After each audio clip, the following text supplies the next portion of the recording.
My journey to shamanic healing was my journey to neo-shamanism out of interest, as well as my journey to heal myself, because I was very, very ill, and according to the doctors it wasn't curable.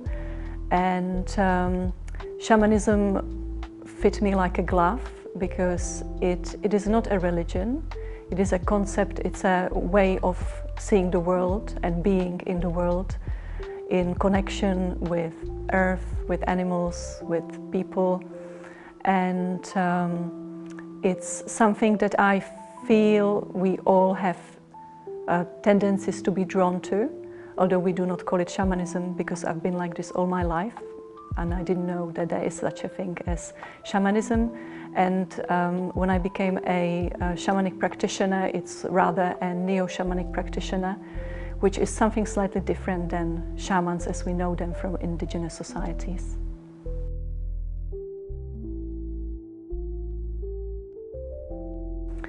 A shamanic practitioner is someone who did a training, a couple of years long training, which is a Western type of shamanic techniques. It was created by an anthropologist, Michael Harner, and he created it by collecting, learning about shamans from different worlds, indigenous shamans from different worlds, and he put together this core shamanism where we use certain techniques. For example, one of the most used one is a soul retrieval, when we believe that when someone goes through a trauma, then part of his soul departs somewhere safe, and a shamanic practitioner, or in the indigenous society, shaman went to an altered state of consciousness, to a different dimension, and brought the soul part back. And this helped then a person to become healthy on all different levels.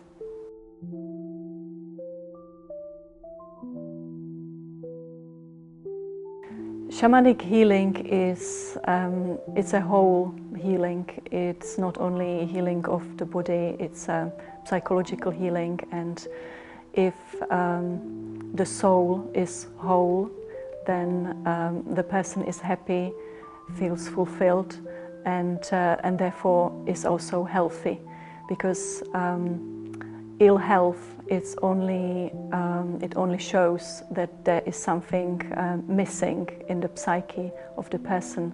And so it's very important, unlike the doctors in biomedicine who only treat symptoms of the body, it's important to look inside.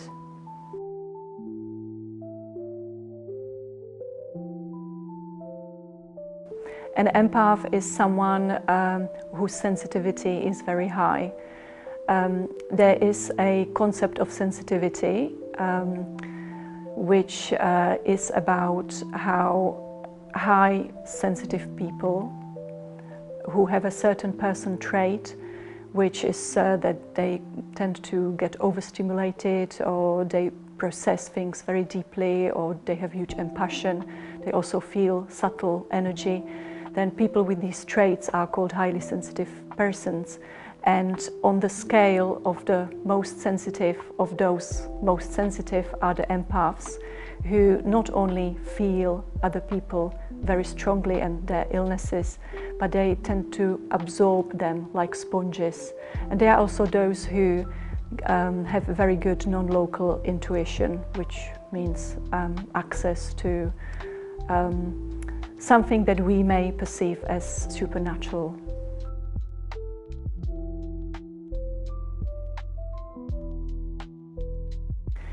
Well, I wouldn't say it's not only trendy that people start looking for alternative options to heal or to understand themselves. It's becoming necessity, because we live in a very speedy world, and our bodies are not made for being in stress constantly. And biomedicine that we normally, including our parents, grandparents, always used to go to when they were not feeling well, doesn't serve us anymore, because like I said before, it just simply heals the symptoms, but there's something much, much deeper that needs to be looked into, and alternative medicines or practices like shamanism are the keys.